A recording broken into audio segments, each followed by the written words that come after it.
Bapak Ibu Saudara yang diberkati Tuhan, baiklah kita akan masuk dalam pembelajaran pada saat ini adalah 4 tipe manusia menurut 1 Korintus 2 ayat 14 sampai 16 dan 1 Korintus 3 ayat 1 sampai 3. Sebelum itu kita berdoa.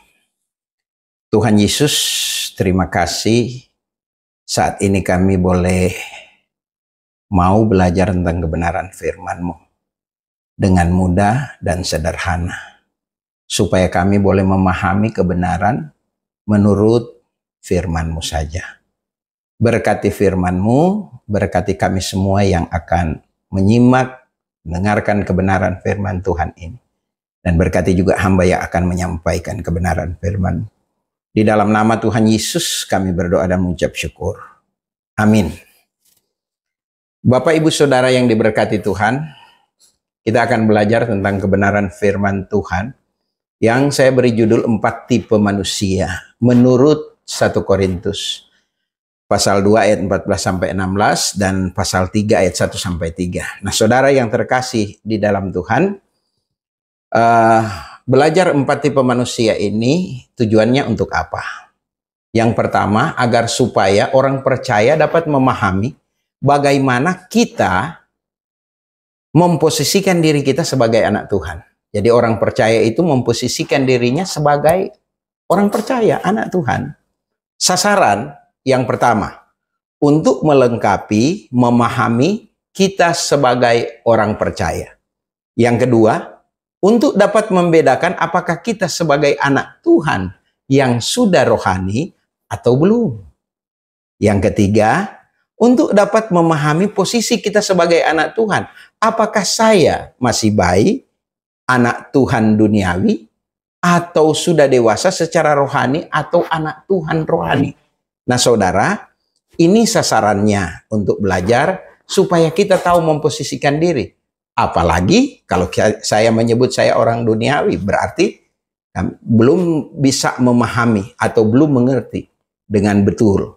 Oleh karena itu tujuannya kita belajar 4 tipe manusia ini. Nah, dalam 1 Korintus 2 ayat 14 sampai 16 dan pasal 3 ayat 1 sampai 3 ini kita bisa melihat ada 4 tipe manusia. Yang pertama, manusia duniawi. Yang kedua, manusia bayi rohani. Yang ketiga, manusia anak Tuhan duniawi. Dan yang keempat, manusia anak Tuhan rohani. Jadi inilah 4 tipe manusia. Yang duniawi, manusia yang rohani tapi baik. Yang ketiga manusia anak Tuhan tapi sifatnya duniawi. Dan manusia anak Tuhan yang sudah dewasa di dalam Tuhan atau anak Tuhan rohani. Nah, kita akan pelajari mulai dari pertama, manusia duniawi.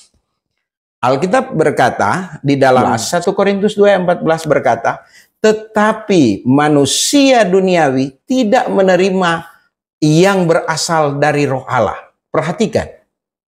Tetapi manusia duniawi tidak menerima apa yang berasal dari roh Allah. Karena hal itu adalah suatu kebodohan. Dan ia tidak dapat memahaminya sebab hal itu hanya dinilai secara rohani. Jadi manusia duniawi ini tidak bisa menerima apa-apa yang berasal dari roh Allah. Kenapa? Karena dia belum memiliki roh Allah itu sendiri. Bagaimana dia memahami kalau dia tidak memiliki roh Allah itu sendiri? Bagaimana dia bisa paham kalau dia tidak memiliki Yesus di dalam hatinya? Dia tidak akan pernah memahaminya. Alkitab yang berkata sendiri, tetapi manusia duniawi tidak menerima yang berasal dari roh Allah. Kalau Alkitab berkata bahwa di dalam firman Tuhan, karena begitu besar kasih Allah akan dunia ini, sehingga setiap orang yang percaya tidak binasa melainkan beroleh hidup yang kekal. Yohanes 1 ayat 12, tetapi semua orang yang menerimanya diberinya kuasa supaya menjadi anak Allah. Bagaimana dia bisa menjadi anak Allah kalau dia tidak menerima? Nah, ini tidak menerima yang berasal dari roh Allah. Bagaimana? Orang yang seperti ini adalah orang yang menganggap adalah satu kebodohan kalau bicara soal Alkitab. adalah satu kebodohan kalau bicara soal keselamatan. Apalagi soal keselamatan. Soal Alkitab saja dia tidak mau. Adalah satu kebodohan. Buang-buang waktu. Katanya buang-buang waktu. Tidak ada gunanya. Lebih baik berbicara tentang masa depan, kehidupan. Yang manusia duniawi itu hanya memikirkan masa depan yang sesaat. Artinya masa depan yang hanya ada di dunia ini. Dia tidak berpikir bagaimana setelah kita selesai dari dunia ini. Artinya, setelah saya meninggalkan dunia ini, tidak ada manusia duniawi berpikir hal itu. Oleh karena itu, saya mau menjelaskan kepada saudara. Orang yang mau memahami, yang mau menerima Yesus sebagai Tuhan dan Juru Selamat, dia berasal dari Roh Allah. Kalau dia mau membuka hati dan menerima Yesus di dalam hatinya, menerima Yesus sebagai Tuhan dan Juru Selamatnya, dia pasti akan menjadi anak Allah. Nah, kenapa? Karena Alkitab yang menjamin. Tetapi semua orang yang menerimanya diberi kuasa menjadi anak Allah, yaitu mereka yang percaya dalam namanya. Tetapi kalau dia tidak mau menerima yang berasal dari Roh Allah, yaitu menerima Yesus sebagai Tuhan dan Juru Selamat, maka dia tidak akan pernah bisa memahami atau dia tidak akan pernah menerima yang berasal dari Roh Allah. Karena hal itu adalah suatu kebodohan bagi dia. Bodoh, sia-sia. Itu hanya bicara-bicara saja, tidak berguna. Hal yang tidak masuk akal. Apalagi berbicara tentang Allah Trinitas. Allah Trinitas, itu hanya khayalan saja. Ya, dialegorikan seperti itulah. Karena hal itu adalah suatu kebodohan. Dan yang kedua, manusia duniawi pasti tidak memahaminya. Bagaimana dia memahaminya? Menerima saja tidak, apalagi dia mau memahami. Pasti dia tidak akan memahaminya. Sebab hal itu hanya bisa dinilai secara rohani. Jadi manusia duniawi ini kalau dia belum menjadi anak Tuhan, dia belum menerima Yesus sebagai Tuhan dan Juru Selamat, dia tidak akan bisa menilai segala sesuatu secara rohani. Bagaimana dia bisa menilai segala sesuatu secara rohani? Dia manusia duniawi. Seperti percakapan antara Yesus dan Nikodemus. Yesus sendiri berkata, aku berbicara soal hal-hal duniawi saja kamu tidak mengerti, apalagi berbicara soal sorga, berbicara soal rohani. Pasti dia juga tidak mengerti. Nah, ini seorang ahli Taurat. Bagi saudara dan saya yang bukan ahli Taurat, mungkin hanya jemaat biasa atau apa saja mungkin. Tetapi kalau saudara membuka hati dan menerima Yesus sebagai Tuhan dan Juru Selamat, maka saudara menjadi anak Tuhan. Saudara anak Allah. Kenapa? Karena ada jaminannya. Yohanes 1 ayat 12 berkata, tetapi semua orang yang menerimanya diberi kuasa menjadi anak Allah. Firman Tuhan yang berkata, Yesus sendiri yang berkata, saudara dan saya menjadi anak Allah jika saudara buka hati dan menerima dia sebagai Tuhan dan Juru Selamat. Jika saudara mengaku dengan mulut pelajaran yang lalu tentang pembenaran, jika saudara mengaku dengan mulut bahwa Yesus adalah Tuhan dan percaya dalam hati, artinya menerima dia dalam hati. Dalam Wahyu 3 ayat 20 dia bilang, lihat aku mengetuk pintu hati. Barang siapa membukakan pintu hatinya, aku akan masuk. Diam bersama-sama dengan dia. Tidur bersama-sama dengan dia. Kemana saja dia pergi, Allah bersama-sama dengan dia. Kenapa? Karena Roh Allah, Yesus berdiam di dalam hati kita. Di dalam hati orang percaya. Nah, kalau saudara sudah menerima itu, maka saudara disebut anak Tuhan. Anak Tuhan. Oleh karena itu, sebagai anak Tuhan, tentunya ada lagi tipe sebagai anak Tuhan. Sebagai orang percaya, hal duniawi, orang-orang manusia duniawi ini tidak bisa memahami, dia tidak menerima berasal dari Roh Allah. Kalau bicara soal tentang Alkitab, dia bilang suatu kebodohan. Kalau bicara soal keselamatan, suatu kebodohan. Dan tidak dapat memahaminya. Nah, banyak orang yang tidak dapat memahami. Orang berpikir bahwa keselamatan itu adalah iman plus. Iman plus, hati-hati loh. Iman plus.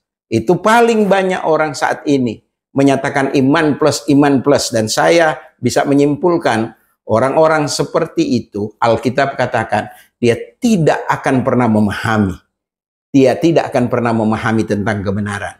Karena banyak ayat Alkitab, kita dibenarkan bukan karena perbuatan baik yang kita lakukan. Titus 3 ayat 5 berkata, pada waktu itu kita diselamatkan bukan karena perbuatan baik yang telah kita lakukan, tetapi karena rahmat-Nya oleh permandian kelahiran kembali dan oleh pekerjaan Roh Kudus. Roma 11 ayat 6 dia bilang berkata, kalau itu perbuatan baik maka itu bukan lagi kasih karunia. Nah, itu orang yang memahami kalau dia tahu bahwa ketika dia membuka hati dan menerima Yesus, dia menjadi anak Allah. Segala sesuatu adalah anugerah Allah. Pemberian Allah secara cuma-cuma.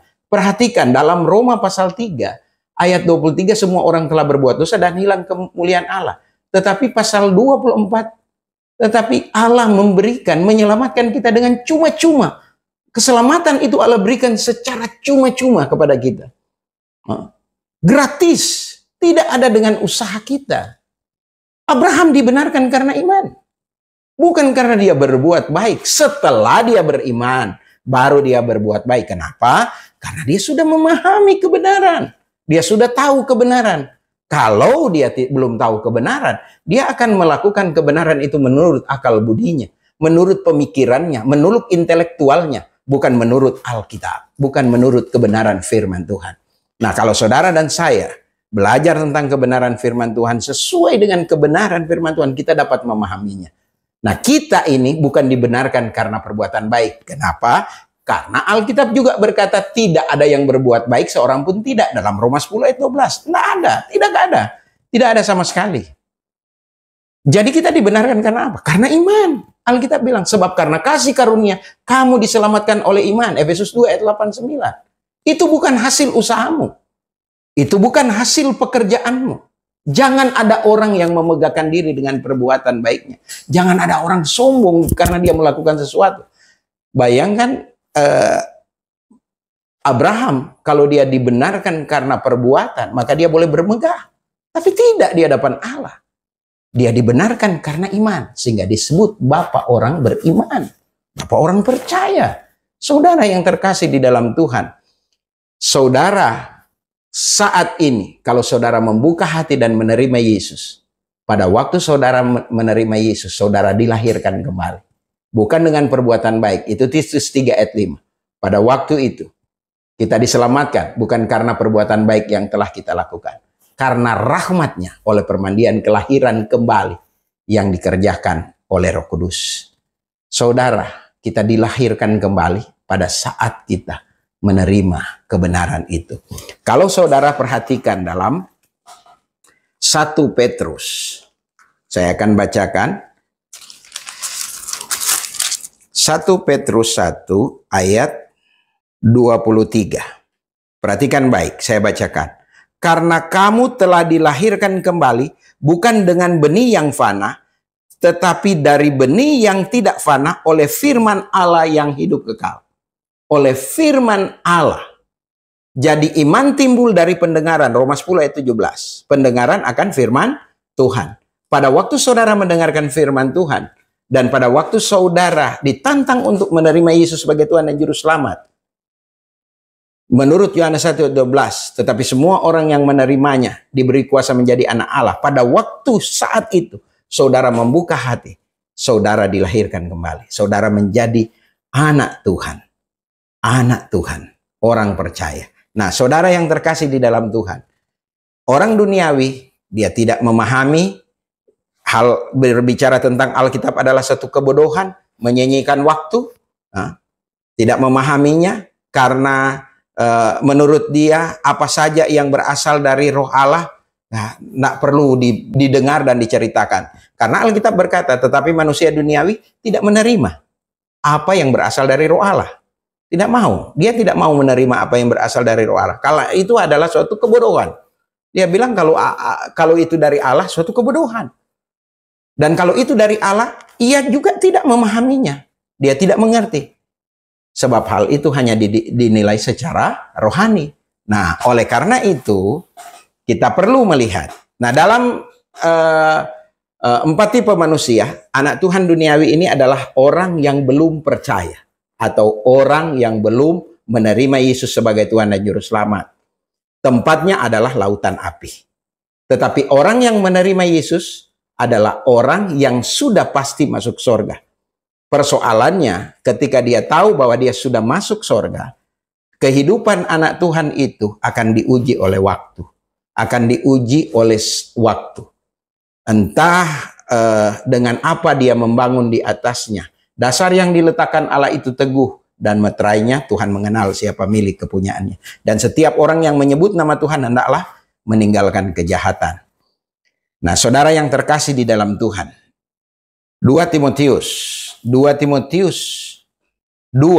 ayat 19. Perhatikan baik, saya bacakan 2 Timotius 2 ayat 19. Tetapi dasar yang diletakkan Allah itu teguh dan meterainya ialah Tuhan mengenal siapa milik kemuliaannya. Dan setiap orang yang menyebut nama Tuhan hendaklah meninggalkan kejahatan. 2 Timotius pasal 2 ayat 19. Nah, saudara yang terkasih di dalam Tuhan. Tuhan kenal siapa milik kepunyaannya. Nah, orang yang baru menerima Yesus, orang yang baru membuka hati dan menerima Yesus, itu disebut baik. Nah, kalau dia baru memahami kebenaran, baru mengerti tentang keselamatan, nah, baru petobat-petobat baru, itu disebut anak Tuhan yang masih baik. Yang belum bisa memahami atau belum bisa punya makanan keras. Nah, tetapi kalau dia dilihat dari sudut waktu, dia sudah lama menjadi anak Tuhan. Namun, dia masih hidup seperti bayi. Dia masih hidup, masih susu yang diberikan, masih dasar-dasar Alkitab yang diberikan. Dia juga masih disebut belum dewasa, artinya masih baik. Dan itu juga bisa dikategorikan sebagai anak Tuhan duniawi. Nah, ada tipe orang yang ada 3 tipe orang yang percaya. Ini yang percaya. Manusia duniawi adalah tipe bagi orang yang tidak percaya. Tetapi bayi rohani, anak Tuhan duniawi dan anak Tuhan rohani adalah ini bagi orang yang sudah percaya, sudah terima Yesus. Nah, bagi orang yang sudah percaya, mari kita belajar untuk memposisikan diri kita. Apakah saya masih bayi rohani, atau anak Tuhan duniawi, atau anak Tuhan rohani? Nah, kita mulai lihat. Saudara perhatikan, tempatkan posisikan diri Anda, diri saudara. Apakah saudara masih ada di dalam kategori anak Tuhan bayi rohani? Kita lihat dulu. Atau saudara sudah anak Tuhan, tapi masih duniawi. Atau saudara anak Tuhan yang sudah dewasa di dalam Tuhan, sudah rohani. Posisikan diri saudara sesuai dengan kebenaran firman Tuhan. Nah, perhatikan baik. Di dalam Alkitab berkata dalam 1 Korintus 3, 1 Korintus pasal 3 ayat 1 dan 2, 1 Korintus pasal 3 ayat 1 dan 2 saya akan bacakan bagi saudara. Dan aku saudara-saudara waktu itu tidak dapat berbicara dengan kamu seperti dengan manusia rohani, tetapi hanya dengan manusia duniawi yang belum dewasa dalam Kristus. Saudara, manusia duniawi yang belum dewasa. Nah, ini. Hanya kepada manusia. Berarti ini anak Tuhan duniawi boleh lakukan. Dan anak Tuhan bayi juga masih melakukan ini. Kenapa melakukan? Karena dia belum dewasa. Belum dewasa. Ayat 2. Susulah yang kuberikan kepadamu.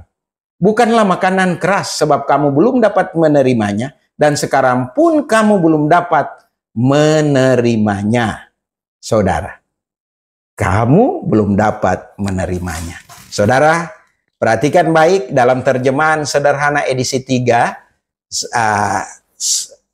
Perhatikan firman Tuhan berkata, ini terjemahan sederhana edisi. Dalam Ibrani pasal 5 ayat 12, perhatikan baik. Ibrani pasal 5 ayat 12 dia berkata begini. Dilihat dari waktu semestinya kalian sudah menjadi guru. Tetapi sampai sekarang kalian masih perlu diajar tentang dasar-dasar firman Allah. Kalian masih seperti bayi yang hanya bisa minum susu dan belum bisa makanan-makanan keras. Saudara yang terkasih di dalam Tuhan, Nah, ini Ibrani pasal 5 ini ayat 12. Kalau dalam terjemahan baru dia terjemahan baru agak sedikit sulit dipahami. Tapi perhatikan saja. Saya akan membacakan Ibrani pasal 5 ayat 12. Sebab sekalipun kamu ditinjau dari sudut waktu, sudah seharusnya menjadi pengajar. Kamu masih perlu lagi diajar asas-asas pokok dan penyataan Allah. Dan kamu masih memerlukan susu, bukan makanan keras. Hampir mirip. Tetapi kenapa saya senang terjemahan sederhana edisi 3? Karena dia berkata sederhana sekali kata-katanya. Dia katakan seperti ini. Dilihat dari waktu semestinya kalian sudah menjadi guru. Sebetulnya sudah mengajar. Menjadi guru. Tetapi sampai sekarang kalian masih perlu diajar tentang dasar-dasar firman Allah. Masih dasar firman Allah. Kalian masih seperti bayi yang hanya bisa minum susu dan belum bisa makan makanan keras. Kenapa? Bayi tidak memerlukan makanan keras karena masih bayi. Bayangkan bayi, gigi saja belum ada. Nah, saudara. Nah, inilah. Tapi hati-hati, yang sudah besar baru dia bayi. Waduh, saya bisa bayangkan kalau saya bayi, berarti saya belum ada gigi. Nah, artinya kalau saya menyampaikan, kalau saya boleh menyebutkan kepada saudara, orang Manado bilang, mau kasih sekolah, belum tumbuh gigi. Nyandak kasih sekolah, so besar. Nah, itu tuh baik. Artinya, dari sudut waktu, dia sebetulnya sudah menjadi pengajar. Tetapi ternyata masih perlu dasar-dasar firman Allah. Dia masih seperti bayi, hanya bisa minum susu. Nah, yang kedua, dalam 1 Korintus 3 ayat 1 dan 2. Ini yang kedua. Nah, kalau kita lihat dalam 1 Korintus, saya senang membaca terjemahan sederhana edisi 3. Dia berkata dalam terjemahan edisi 3 ini, dia berkata seperti ini. Karena siapapun yang masih minum susu saja, berarti dia masih bayi.